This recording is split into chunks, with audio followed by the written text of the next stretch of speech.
الحمد لله العلي الكبير المتعال، والصلاة والسلام على سيدنا ومولانا محمد المتبع في الأحوال والأقوال والأفعال، وعلى آله وصحبه التابعين له في كل حال. أما بعد، فأعوذ بالله من الشيطان الرجيم. بسم الله الرحمن الرحيم. يا أيها الذين آمنوا اتقوا الله حق تقاته ولا تموتن إلا وأنتم مسلمون. عن النبي صلى الله تعالى عليه وسلم: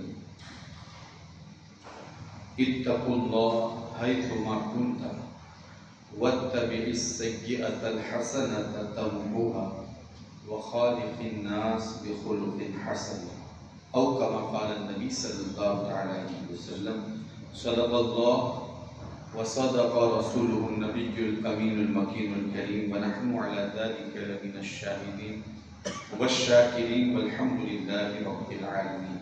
الصلاة والسلام عليك يا رسول الله، الصلاة والسلام عليك يا حبيب الله، وعلى آلك وأصحابك يا نور الله صلی اللہ تعالی علیہ وسلم. محترم سامعین، آج ہم اور آپ عالمی تحریک سنی دعوت اسلامی کی طرف سے ہونے والے ہفتہ والی اجتماع میں شریک ہیں اور حاضر ہیں. اللہ رب العزت ہماری اس حاضری کو قبول فرما، ہمارے لیے اور ہمارے مرحومین کے لیے اسے ذریعہ نجات بنا. کچھ باتیں آپ کی سماعتوں کے حوالے کر رہا ہوں. امید ہے کمال سنجیدگی کے ساتھ اسے ملاحظہ فرمائیں گے اور اپنے قلوب و اذہان میں اسے جگہ دینے کی کوشش کریں. اللہ کے رسول صلی اللہ تعالی علیہ وسلم نے اپنے ارشادات میں سے ایک ارشاد میں، ایک حدیث میں 3 چیزوں کا سبق ہمیں دیا ہے، اور ان 3 چیزوں کے ذریعے اللہ کے رسول صلی اللہ تعالی علیہ وسلم نے ہمیں اپنے معاشرے کو بہترین بنانے کی ترغیب دی ہے اور تاکید فرمائی کہ اگر بندے مومن ان 3 چیزوں پر عمل کر لیتا ہے تو پھر اللہ رب العزت اسے بہترین معاشرہ بھی عطا فرمائے گا اور بہترین سماج بھی عطا فرمائے گا. سب سے پہلے اللہ کے رسول نے ارشاد فرمایا: اتقوا اللہ حیثما کنتم. تم کہیں پر بھی رہو، اللہ رب العزت سے ڈرتے رہو. خلوت میں، جلوت میں، لوگوں کے درمیان، اپنوں کے درمیان، تنہائی میں، کہیں پر بھی رہو، تمہارے دل و دماغ میں یہ بات ہونی چاہیے کہ اللہ ہمیں دیکھ رہا ہے. جس دن یہ بات ہمارے دل میں گھر کر جائے گی تو پھر اللہ کا خوف اور تقوی بھی ہمارے دلوں میں پیدا ہو جائے گا. دوسری چیز ہے کہ جب تم سے کوئی گناہ ہو جائے تو فوراً اس گناہ کے بعد توبہ کر کے کوئی نیکی کر لو، تمحوہا، وہ نیکی تمہارے گناہوں کو مٹا دے. اسی کو قرآن مجید والفرقان حمید میں بھی بتایا گیا: ان الحسنات یذہبن السیئات، کہ بے شک نیکیاں یہ گناہوں کو مٹا دیں. یعنی چونکہ ہم انسان ہیں، ہم سے خطائیں سرزد ہو سکتی ہیں، ہم بدقسمتی سے اور شامت قسمت سے کبھی کبھی ہم گناہ بھی کر لیتے ہیں.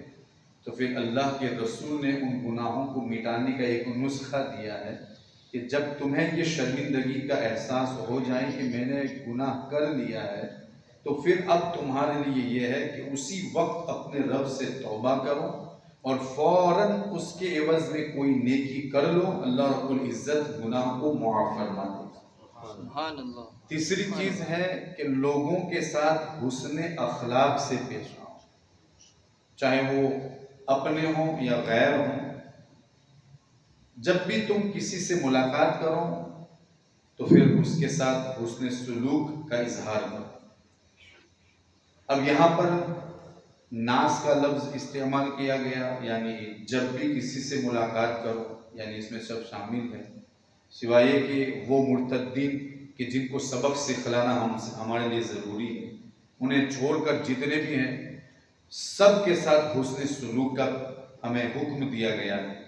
تو جب تمام احباب کے ساتھ اور تمام لوگوں کے ساتھ حسن سلوک کا ہمیں حکم دیا گیا ہے، تو پھر ہمارے اپنے گھر والوں کا معاملہ کیا ہونا چاہیے کہ جب ہمیں باہر والوں کے ساتھ حسن اخلاق سے پیش آنے کا حکم دیا ہے تو پھر ہمارے اپنے گھر کا ماحول کیا ہونا چاہیے۔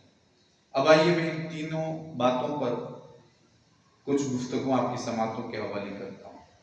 سب سے پہلی چیز اللہ سے ڈرنا۔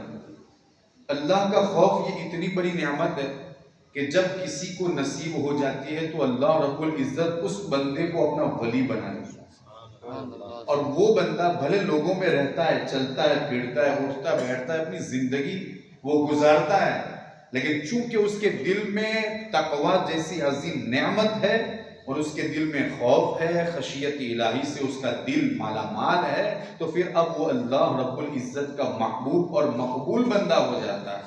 اب اس کی حیثیت عام لوگوں کی سے نہیں ہوتی، اب اس کا عالم یہ ہوتا ہے کہ وہ ہاتھ اٹھاتا ہے تو اللہ رب العزت دعائیں رد نہیں کرتا، اس کی دعاؤں کو قبول فرما دیتا ہے۔ تقوی ایک بہت بڑی نعمت ہے۔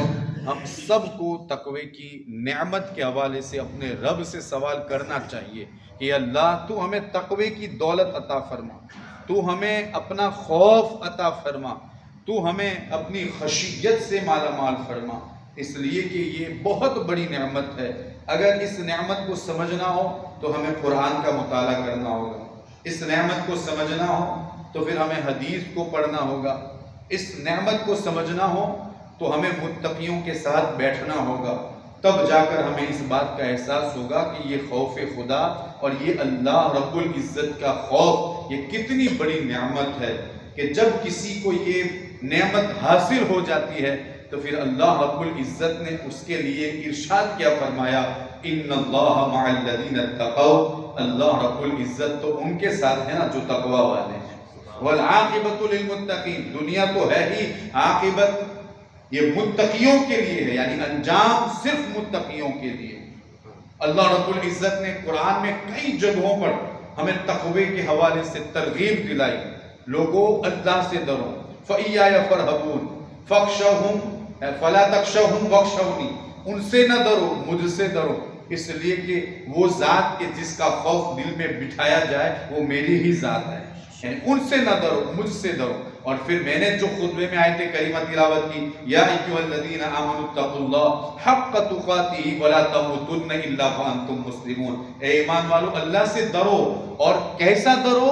پھر وہ خود ہمیں سبق دیتا ہے، حق تقاتی جیسا کہ ڈرنے کا حق ہے، ایسا نہیں کہ لوگوں کے سامنے بیٹھے ہوں، لوگوں کے درمیان ہوں تو ہم اللہ والی باتیں کریں، خوف و خشیت والی بات کریں، تقوی والی بات کریں، وہاں تو ہم سنت کے حوالے سے بھی تو بڑے پابند نظر آئیں، اور پھر جب ہم خلوت میں جائیں تو پھر ہم منمانی کی زندگی گزاریں، یعنی ہماری خلوت اور ہماری جلوت، ہماری تنہائی اور لوگوں کے درمیان رہنا یہ یکساں ہونا چاہیے، اس لیے کہ ہمارا رب وہ نہیں ہے جو ظاہر کو دیکھتا ہو اور باطن کو نہ دیکھتا ہو، ہمارا رب تو وہ ہے جیسے ظاہر کو دیکھتا ہے ویسے باطن کو بھی دیکھتا ہے، ہماری خلوت سے بھی وہ آگاہ ہے، ہماری جلوت سے بھی وہ آگاہ ہے، تو پھر اس طرح سے نہیں ہونا چاہیے، بلکہ تمہاری زندگی کے اندر تقوی کیسا ہو، حق تقاتی، خوف کیسا ہو جیسا کہ اس سے ڈرنے کا حق ہے، بلکہ رب قدیر فرماتا ہے تمہیں موت بھی آ جائے تو اس انداز میں اور اس حالت میں آنی چاہیے کہ تم اللہ سے ڈرنے والے ہو، جس وقت تمہیں یہ تحفہ نصیب ہو گیا تمہاری دنیا بھی سنور جائے گی اور تمہاری آخرت بھی سنور جائے گی۔ قرآن دیکھیں نا، قرآن میں اللہ رب العزت نے 30ویں پارے کی سورہ نازعات کے اندر اس آیت کو نازل فرمایا، وَأَمَّا مَنْ خَافَ مَقَامَ رَبِّهِ وَنَهَى النَّفْسَ عَنِ الْهَوَىٰ فَإِنَّ الْجَنَّةَ هِيَ الْمَأْوَىٰ، وہ شخص جو اپنے رب کے روبرو ہونے سے ڈرا، یعنی اپنی زندگی گزارتے وقت، کیونکہ ہم تو بنتے ہیں، ہمارے تعلقات ایک دوسرے کے ساتھ ہے، یہ ایک نظام ہے زندگی گزارنے کا، اب اس میں الٹ پلٹ ہو سکتا ہے۔ ایسے وقت میں ہر بندے کے لیے ضروری ہے کہ وہ قدم اٹھانے سے پہلے سوچ لے کہ اس کا یہ قدم کہاں اٹھ رہا ہے، اس لیے کہ چونکہ اس کے لیے صرف مرنا نہیں ہے، مرنے کے بعد منزلیں اور بھی ہیں، اس کو اٹھنا بھی ہے، اٹھ کر رب قدیر کی بارگاہ میں پہنچنا بھی ہے، وہاں جا کر اپنے ہر زندگی کے ایک ایک لمحے کا حساب بھی دینا ہے، اس کے نامہ اعمال کو تولا جانا بھی ہے، اور پھر اس کے بعد ایک فیصلہ بھی ہے، اگر اعمال اچھے رہے تو جنت ہے، اور اگر اعمال برے رہے تو دوزخ ہے۔ معاملہ صرف مرنے تک ہوتا تو بات آسان ہوتی کہ بندے کو مر جانا ہے، لیکن صرف مرنا نہیں ہے، مرنے کے بعد منزلیں اور بھی ہیں۔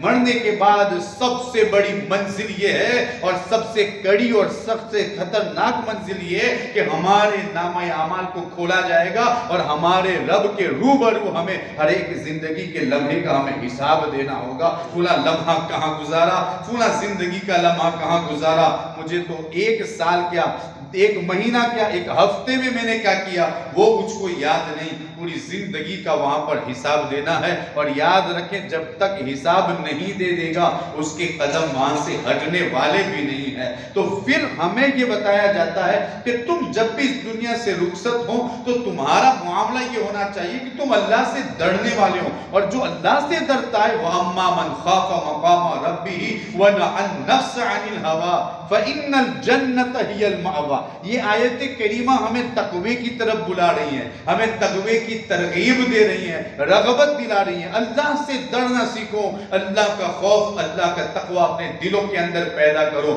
اس لیے کہ جب تمہارے سامنے رب تبارک و تعالیٰ کا خوف ہوگا تم گناہوں سے بچ جاؤ گے، اور جب گناہوں سے بچ جاؤ گے تو اللہ رب العزت گناہوں سے بچنے والوں کو جنت عطا فرمائے۔ اللہ کے روبرو ہونا ہے اور مجھے اپنی زندگی کا حساب دینا ہے۔ اگر یہ معاملہ ہمارے سامنے رہے تو پھر بندہ کبھی بھی گناہوں کی طرف نہ جائے، اور اگر گناہ ہو بھی جائے تو فوراً توبہ کر لے اور گناہوں سے وہ بچتا ہوا نظر آئے۔ تو اگر کسی کو یہ صفت نصیب ہو گئی تو رب قدیر خود فرماتا ہے فَإِنَّ الْجَنَّةَ هِيَ الْمَأْوَىٰ، کہ جنت یہی اس کا ٹھکانہ ہے جو اللہ سے ڈرنے والا ہے۔ اپنی زندگی کا لمحہ اس نے ایسے گزارا نا کہ اب رب تبارک و تعالیٰ کی بارگاہ میں ہم کو جانا ہے، وہاں پیشی ہوگی، وہاں حساب کتاب لیا جائے۔ دنیا کے معاملے میں تو ہمارا یہ دل کبھی کبھی تو دھڑکنے لگتا ہے کہ اب وہاں جا کر جواب کیا دوں گا۔ اگر پولیس اسٹیشن کی بات آ جائے تو پھر پیر بھی دھڑکنے لگتے ہیں، کانپنے لگتے ہیں، کیا ہوگا، کیا پوچھیں گے، کیا حساب کتاب دیں گے، وہاں کیا سوالات کیے جائیں گے۔ تو پھر اس وقت ہمارا معاملہ کیا ہوتا ہے؟ اچھا یہ تو ایک ہے ہی خطرناک جگہ کہ وہاں پر ہم کانپنے لگے۔ ہم تو کبھی کبھی ویزا لینے جاتے ہیں، وہاں پر بھی اگر کوئی سوال پوچھنے لگے تو پھر وہاں پر بھی ہم تو کانپنے لگتے ہیں۔ ہمارا تو معاملہ یہ ہے کہ کیا پوچھیں گے، کیا سوال کا جواب دینا ہے، وہ ہمیں پتہ نہیں رہتا۔ مجھے بتاؤ نا، احکم الحاکمین کی بارگاہ میں جانا ہے، وہاں ہمارا معاملہ کیا ہوگا؟ نماز فجر ادا کی یا نہیں اس کا جواب دینا ہے، ظہر پڑھی یا نہیں، نمازوں کی فکر کی تھی یا نہیں، فلاں گناہ سے بچا تھا یا نہیں، میں نے تجھ سے اس سے روکا تھا، تو اس سے روکا تھا یا نہیں، تو نے یہ لمحہ کہاں گزارا، یہ سب کچھ ہمیں اللہ کی بارگاہ میں اس کا جواب دینا ہے۔ اگر بندہ یہ سوچ لیتا ہے اور اپنی زندگی گزارتا ہے تو اس کو جنت ملتی ہے، اور جنت ایک نہیں ملتی۔ اللہ رب العزت 27ویں پارے میں، اور ہم اسے بار بار سنتے بھی ہیں اور بار بار پڑھتے بھی ہیں، سورہ رحمان میں خود ارشاد فرماتا ہے وَلِمَنْ خَافَ مَقَامَ رَبِّهِ جَنَّتَانِ، جو اپنے رب کے روبرو ہونے سے ڈرتا ہے کہ اب مجھے یہ کام نہیں کرنا کیونکہ اللہ کو کیا جواب دوں گا، اگر یہ معاملہ ہو گیا تو پھر اللہ رب العزت اسی کو لے کر دوسری جگہ یہ خوشخبری دیتا ہے کہ جب کوئی بندہ اللہ کے روبرو ہونے سے ڈرتا ہے، اللہ ایک نہیں اس کو دو باغ، دو جنتیں عطا کرتا ہے۔ وَلِمَنْ خَافَ مَقَامَ رَبِّهِ جَنَّتَانِ۔ اور اس پر میں آپ کو حضرت عمر فاروق کی ایک روایت بھی پیش کروں، یہاں پر ابن کثیر نے اس کو ذکر کیا ہے، اور یہ کوئی ہوا میں اڑانے والی بات نہیں ہے بلکہ روایتوں میں موجود ہے اور کتابوں میں موجود ہے کہ اللہ رب العزت چونکہ اس کی شان یہ ہے کہ ان اللہ لا یخلف المیعاد، اللہ وعدے سے نہیں پھرتا، اس کا جو وعدہ ہوتا ہے وہ سچا ہوتا ہے. اس نے جنت دینے کا وعدہ کیا ہے تو وہ ضرور جنت عطا فرمائے. حضرت عمر فاروق کے دور میں ایک شخص تھا، نوجوان تھا اور نوجوانی کی زندگی گزار رہا تھا، لیکن شریعت کا پابند تھا، نمازوں کا پابند تھا. بلکہ روایت میں آتا ہے کہ وہ بالکل عمر فاروق رضی اللہ تعالی عنہ کے پیچھے پہلی صف میں نماز ادا کرنے والا تھا. اب ایک مرتبہ ہوا یہ کہ کئی دنوں تک نظر نہیں آیا، اور یہ عمر فاروق رضی اللہ تعالی عنہ کی عادت تھی، جب کوئی نمازی مسجد میں چند دن تک نظر نہ آئے تو وہ اس کی پوچھ تاچھ کرتے اور اس کے گھر جاتے. کہاں گیا، کیوں نماز کے لیے نہیں آیا؟ یہ بھی ہم اماموں کی ایک ذمہ داری ہے، کم سے کم ان کی خیر خیریت کو، اس لیے کہیں بیمار تو نہیں ہے، اگر بیمار ہے تو عیادت کے لیے جائیں گے، اور اگر اس نے نماز چھوڑ دی ہے تو پھر ہم اس کو نماز کی تبلیغ کریں گے اور نماز کی ترغیب کہ تو پہلی صف میں نماز پڑھنے والا کیوں نہیں آتا، آیا کرو، نماز پڑھا کرو، نماز پڑھنے سے اللہ راضی ہوتا ہے. امام عمر فاروق رضی اللہ تعالیٰ عنہ کی عادت تھی، اس کے گھر پہنچے. ہوا یوں کہ جب وہ شخص راستے سے گزر رہا ہوتا نماز کے لیے، ایک مرتبہ، بلکہ اس سے پہلے کئی مرتبہ ہو چکا تھا، ایک مرتبہ ہوا یہ کہ اسی راستے میں ایک حسین عورت کا گھر پڑتا تھا. اب وہ روزانہ اس کو دعوت دیتی تھی، لیکن یاد رکھیں قرآن ہی میں جب کوئی بندہ نماز کا پابند ہوتا ہے نا تو نماز ایک ایسی عبادت ہے جو بندے کو بے حیائی اور فحش کاموں سے بچا لیتی ہے. وہ روزانہ اس کو دعوت دیتی لیکن یہ منع کرتا. ایک مرتبہ ہوا یہ کہ وہ اندر چلا گیا، لیکن پھر بھی یاد رکھیں جو اللہ سے ڈرنے والے ہوتے ہیں نا وہ وہاں پہنچ کر بھی کامیاب ہو جاتے ہیں. کہتے ہیں کہ جب وہ اندر پہنچا تو اچانک اس کا دل لرزنے لگا، اس کا جسم کانپنے لگا، اور پھر فوراً اس کی زبان پر یہ آیت کریمہ آئی، ان الذین اتقوا اذا مسهم طائف من الشیطان تذکروا فاذا هم مبصرون، کہ جب شیطان انہیں چھونے لگتا ہے اور شیطان ان کے دلوں میں وسوسے ڈالنے لگتا ہے تو پھر وہ اللہ کو یاد کرتے ہیں، تبھی وہ دیکھنے والے ہو جاتے ہیں.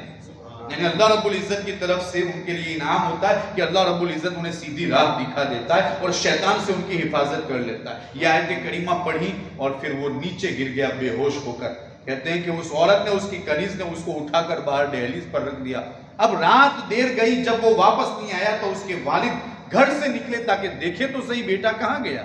معمول اور عادت کے خلاف آج گھر آیا نہیں. کہتے ہیں جب راستے سے گزر رہے تھے تلاش کرتے کرتے ایک دہلیز پر بے ہوش پڑا وہ ملا تو کہتے ہیں کہ لوگوں سے اٹھوا کر گھر لائے. جب وہ ہوش میں آیا تو پھر اس سے پوچھا کہ کیا معاملہ ہے، اچانک تمہیں کیا ہو گیا ہے کہ تم اس کی دہلیز پر پڑے تھے. اس نے پھر پورا قصہ اور پوری روایت کو کہانی سنائی.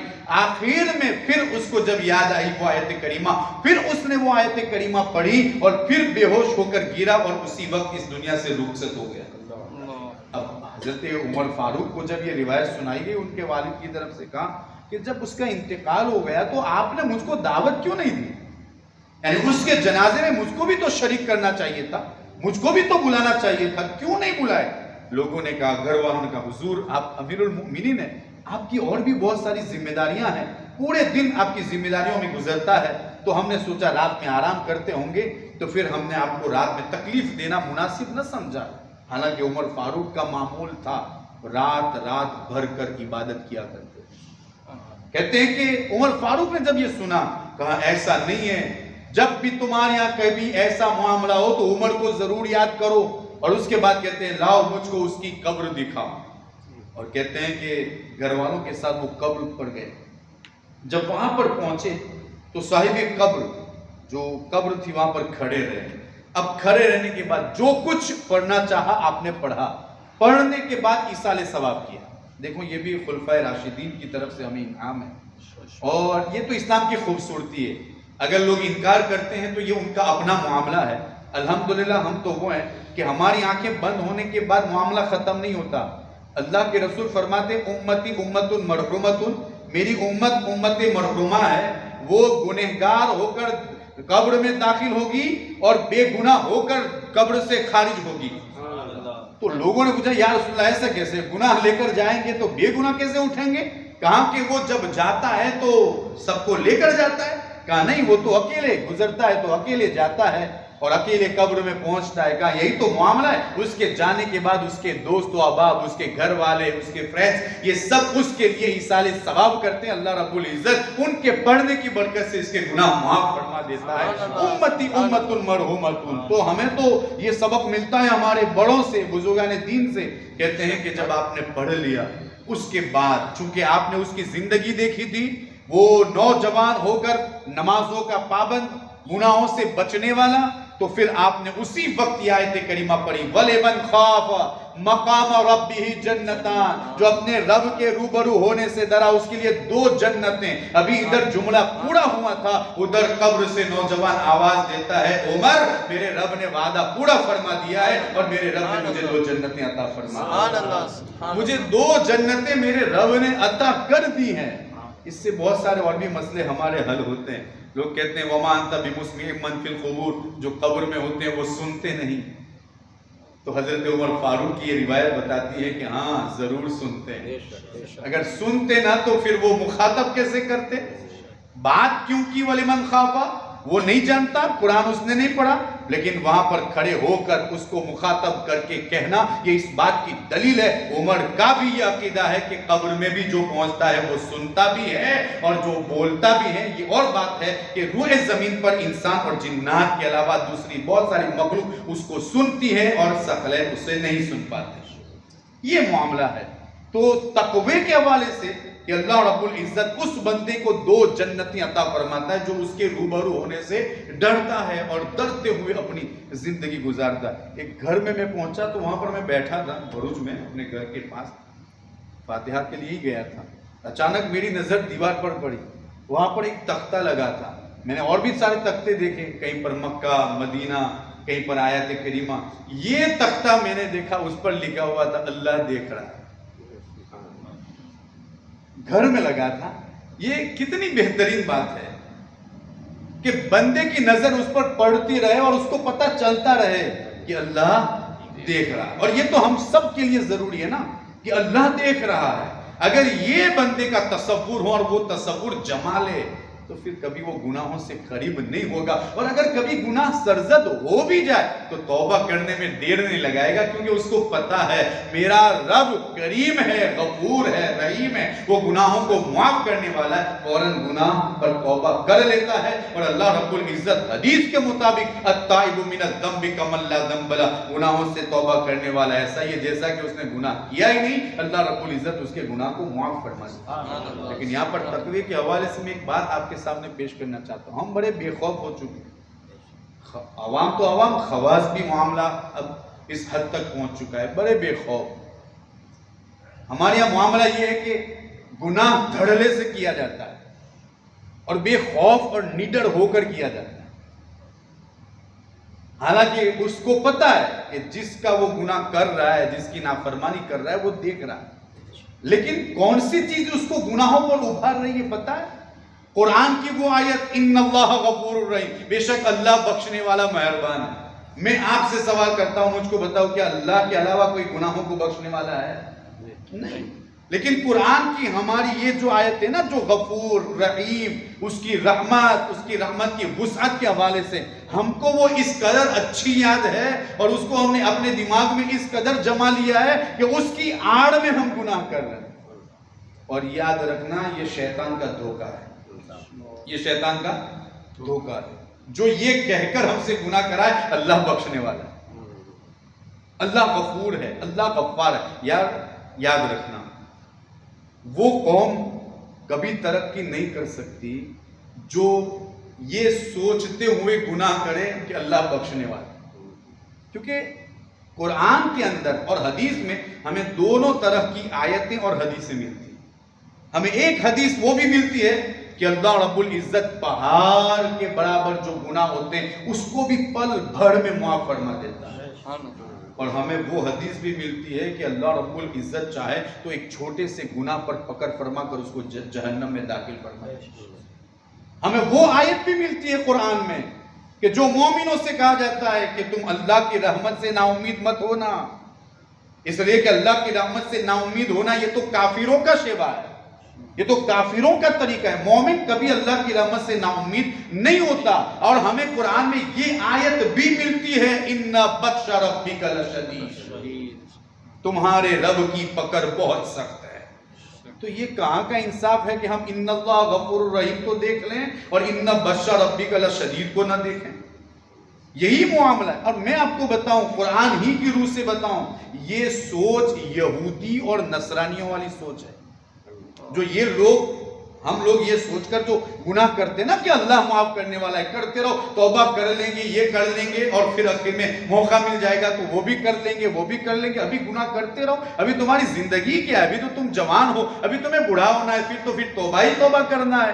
یہ جو چیزیں نا یہ شیطان کی طرف سے ہیں، اور یہی چیزیں یہودی اور نصرانیوں کے اندر بھی تھی، جس کو قرآن نے ہمارے سامنے آیت کی شکل میں اور قرآن کی شکل میں پیش کر کے ہمیں یہ سبق دیا ہے. تم بھی اسی سوچ کا شکار نہ ہونا، اس سے بچنا، اس لیے کہ یہودی اور نصرانی اسی سوچ کی وجہ سے وہ جہنم میں داخل ہوں. ان کی سوچ کیا تھی بتائیں؟ ذالک بانہم قالوا لن تمسنا النار الا ایاما معدودات. کیا کہتے ہیں نصرانی پتہ ہے؟ کہ ہم کو تو زیادہ دن تک عذاب نہیں ہوگا، ہم کو تو بس 40 دن وہ جو بچڑے کی ہم نے پوجا کی تھی، بس اتنا ہی عذاب ہم کو ہوگا. کیوں؟ کہا کہ ہم اللہ کے محبوب ہیں. یہودیوں کے بارے میں قرآن کیا کہتا ہے؟ کیا کہتا ہے؟ وقالت الیہود نحن ابناء اللہ واحباؤہ، ہم اللہ کے بیٹے ہیں اور اللہ کے محبوب ہیں، ہم اللہ سے محبت کرنے والے، اس لیے یہ عذاب ہم کو نہ سناؤ. اس آیت کریمہ کا شان نزول یہ، اللہ کے رسول نے ایک مرتبہ سب کو ڈرایا اللہ کے عذاب سے، تو اس میں یہودی بولے ہمیں نہ ڈراؤ، ہمیں کوئی عذاب نہیں ہوگا، ہم کو جہنم میں نہیں پھینکا جائے گا، اور اگر پھینکا بھی جائے گا تو بس یہ 40 دن تک، اس سے زیادہ نہیں، کیونکہ ہم تو اللہ کے محبوب ہیں اور ہم تو اللہ کے بیٹے ہیں، ہم کو اس کا عذاب ہونے والا نہیں. جیسے آج ہماری یہ سوچ بنی ہے، ہم تو اللہ کے رسول کے امتی ہیں، ہم تو بخشے جائیں گے. الحمدللہ ثم الحمدللہ، میرے رب کے رسول کی امت میں ہونا یہ ہمارے لیے بہت بڑے شرف کی بات ہے. تو یہ تو اللہ کا احسان ہے کہ اللہ رب العزت نے ہمیں امت محمدیہ میں پیدا فرمایا، اور اللہ کا احسان گناہ کرنے کے لیے نہیں ہوتا، اللہ کا احسان تو شکر ادا کرنے کے لیے ہوا کرتا ہے. ہم اس لیے گناہ کریں کہ رسول اللہ کے امتی ہیں، یہ تو رسول بھی ناراض ہوتے ہیں اور اللہ رب العزت بھی ناراض ہوتا ہے. یہ سوچ تو ہم کو یہودیوں کی طرف سے ملی ہے، یہ سوچ ہمیں نصرانیوں کی طرف سے ملی ہے کہ ہم یہ سوچ رکھیں کہ ہم چونکہ اس سے نسبت رکھتے ہیں اس لیے ہم بخشے جائیں گے. ٹھیک ہے، الحمدللہ، اللہ فضل فرمائے گا تو پل بھر میں بخشے جائیں گے، بڑے بڑے گناہ پل بھر میں معاف ہو جائیں گے. لیکن ہمیں گناہوں سے بچنا ہے، کس لیے؟ تاکہ اللہ راضی ہو جائے. ہمیں نماز اس لیے پڑھنی ہے اور شریعت کی پابندی اس لیے کرنی ہے اور اللہ کا خوف دل میں اس لیے پیدا کرنا ہے تاکہ اللہ راضی ہو جائے. یہ سوچ جو آج ہم نے اپنے دلوں کے اندر پیدا کر رکھی ہے، اپنے ذہنوں میں، یہ ہماری اپنی نہیں، یہ شیطان کی طرف سے ایک بہت بڑا دھوکہ ہے. اور پھر اس میں معاملہ اور قصور بھی ہمارا ہے کہ ہم بار بار اس حوالے سے رحمتوں والی آیتیں اور رحمت والی حدیث صرف یہی بیان کرتے ہیں. حالانکہ اگر ہمارے بزرگان دین کا طریقہ کار دیکھیں نا تو سب سے پہلے میں عمر فاروق اعظم کی بات کروں. ایمان یہ خوف و رجا کے ملی جلی کیفیت کا نام ہے. ایمان، خوف کیا؟ اللہ سے ڈرنا، رجا یعنی امید، یعنی ہمارا معاملہ خوف اور رجا کے درمیان ہونا چاہیے. یعنی ہم بے خوف بھی نہ ہوں اور ہم نا امید بھی نہ ہوں، اس کے درمیان کا جو معاملہ ہے وہ ہمارا ایمان کا معاملہ ہے. اسی لیے تو عمر فاروق اعظم نے ہم کو یہ سبق بہت پہلے دے دیا. اگر آسمان سے آواز آ جائے کہ سارے جہنمی ہے، ایک جنتی، تو میں سمجھوں گا کہ ہاں وہ ایک جنتی میں ہی ہوں. یہ امید ہے اللہ سے. اور اگر یہ آواز آ جائے کہ سارے جنتی ہیں، ایک جہنمی، عمر فاروق کہتے ہیں میں سمجھوں گا کہ وہ ایک جہنمی میں ہی ہوں. کتنا پیارا سبق ہے. ہمیں اللہ سے بے خوف بھی نہیں ہونا اور اس سے نا امید بھی نہیں ہونا، اس لیے کہ جو بے خوف ہوتا ہے وہ گنہگار ہو جاتا ہے، اور جو نا امید ہوتا ہے پھر وہ رفتہ رفتہ ایمان سے خارج ہو جاتا ہے. تو ایمان تو ان دونوں کی ملی جلی کیفیت کا نام ہے. امام غزالی رحمت اللہ تعالیٰ علیہ ہوں یا جتنے بھی بڑے بزرگان دین ہیں، ان کی طرف سے ہم کو یہی سبق ملتا ہے. دونوں روایتوں کو پڑھیں، دونوں آیت کریمہ کو پڑھیں، جس میں اللہ کی رحمت کا ذکر ہو اس کو بھی پڑھیں اور جس میں اللہ کی پکڑ کا ذکر ہو اس کو بھی پڑھیں۔ جب یہ معاملہ حضرت حسن بصری رضی اللہ تعالیٰ عنہ سے پوچھا گیا، میرا ایک دوست ہے وہ مجھ کو بار بار جنت کی یاد دلاتا ہے اور جنت کی باتیں کرتا ہے، تو جنت میں جائے گا، تو جنت میں جائے گا، اور ایک دوست ایسا ہے کہ پھر وہ مجھے دین میں 70 مرتبہ جہنم کی یاد دلاتا ہے، حضور آپ مجھے بتائیں میں ان دونوں دوستوں میں سے کس کے پاس بیٹھوں؟ کہا جو تجھے جہنم کی یاد دلائے دین میں 70 مرتبہ تو اس کے پاس بیٹھا رہا۔ معاملہ یہ ہے کہ ہمارے بزرگان دین ہم کو یہ سبق سکھلانا چاہتے ہیں، ہمیں بے خوف بھی نہیں ہونا اور نا امید بھی نہیں ہونا۔ تو اب معاملہ کیا ہوگا؟ کہاں پوری زندگی ہمیں اللہ کا خوف رکھتے ہوئے ہمیں نیک عمل کرنا ہے، اور جب ہماری آخری زندگی ہو تو ہمیں اللہ سے نا امید بھی نہیں ہونا ہے، یعنی جب تک وہ باحیات اس انداز سے رہے کہ نیک عمل کر سکتا ہے، وہ اللہ سے ڈرتا رہے، اور جب وہ موت سے بالکل قریب ہو جائے اس وقت اس کو چاہیے کہ وہ اللہ سے امید لگائے رکھیں، اس لیے کہ اللہ خود فرماتا ہے وہ بندہ جو مجھ سے جیسا گمان رکھتا ہے میں اس کے گمان کے مطابق ہوتا ہوں۔ تو پوری زندگی اللہ سے ڈرتا رہے، ڈرتے ہوئے زندگی گزارے، اور جب وہ موت سے قریب ہو جائے تو اس وقت اپنے آپ سے یہ کہیں میرا رب ضرور معاف کرنے والا ہے، رب تبارک و تعالی ضرور غفار ہے، رحمان ہے، بس اللہ سے نا امید نہ ہو کہ وہ معاف نہیں کرے گا، ہمارا رب کریم ہے، اس کی رحمت ہر چیز کو گھیرے ہوئے ہے۔ اب یہی سمجھتے ہوئے وہ اس دنیا سے رخصت ہو، روایتوں میں آتا ہے جب بندہ یہ گمان رکھتے ہوئے اس دنیا سے رخصت ہوتا ہے اللہ رب العزت اس کے گمان کے مطابق اس کی مغفرت فرما دیتا ہے۔ تو اللہ کا خوف اور اللہ سے ڈرنا یہ ہم سب کے لیے ضروری ہے۔ دنیا کے اندر اگر یہ نعمت ہم کو مل گئی تو اللہ رب العزت ہمارا بیڑا پار فرمائے گا، ہماری دنیا، قبر اور آخرت یہ ہماری سب سے بہترین ہو۔ بس ہمارے لیے ضروری ہے کہ ہم اس معاملے کو ذرا بغور دیکھیں کہ ہمارا اپنا معاملہ کیا ہے، ہم اللہ سے کتنا ڈرتے ہیں اور اللہ کا خوف ہمارے دلوں میں کتنا ہے۔ ہمارا تو معاملہ یہ ہے کہ جب کوئی مصیبت آتے ہیں تو اللہ کا نام لیتے، تو اس وقت اللہ کا نام لینا چاہیے، اس کا میں اس سے انکار بھی نہیں کرتا، لیکن جب خوشحالی کے ایام آئے تو اس وقت ہم رب کو کیوں بھول جاتے ہیں؟ خوشحالی کے ایام میں جب پیسوں کی، دولت کی، مال کی فراوانی ہو، ایسے وقت میں فضول خرچی کرنے اور دوسرے غلط کاموں کے کرنے کے وقت ہم اللہ کو کیوں بھول جاتے ہیں؟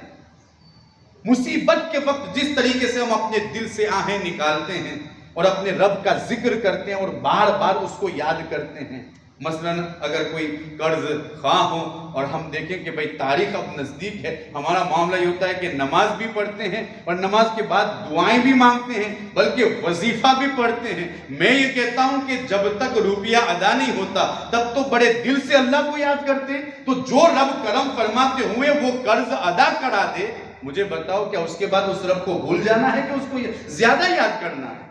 ہمارا معاملہ یہ ہے کہ ہم مصیبت کے وقت اس کو یاد کرتے ہیں، خوشحالی میں اس کو بھول جاتے ہیں، حالانکہ مومن ایسا نہیں ہوتا۔ مومن چاہے مصیبت کے وقت ہو یا خوشحالی کے ایام گزار رہا ہو، ہر وقت اپنے رب کو یاد کرتے ہوئے اپنی زندگی گزارتا ہے۔ تو پھر کیا ہوتا ہے؟ قرآن کہتا ہے لَإِن شَكَرْتُمْ لَأَزِيدَنَّكُمْ وَلَإِن كَفَرْتُمْ إِنَّ عَذَابِي لَشَدِيدٌ۔ جب تم میری نعمت کے ملنے پر میرا شکر ادا کرو گے تمہاری ان نعمتوں میں اضافہ ہوتا رہے گا، اور اگر نعمت ملنے پر تم کفران نعمت یعنی ناشکری کرو گے تو پھر وہ تمہاری نعمتیں چھین لی جائے گی، یہاں تک کہ میرا عذاب بہت سخت ہے، یہ میرے رب کا فرمان ہے۔ اللہ رب العزت ہماری خلوت اور ہماری جلوت کو یکساں فرما دے اور ہر حال میں ہمیں اپنے خوف سے مالا مال فرمائے اور اس سے ڈرنے کی توفیق عطا فرمائے، اور ہر قدم اٹھانے سے پہلے اور زبان چلانے سے پہلے اللہ رب العزت ہمیں اپنے تقوی اور اپنے خوف سے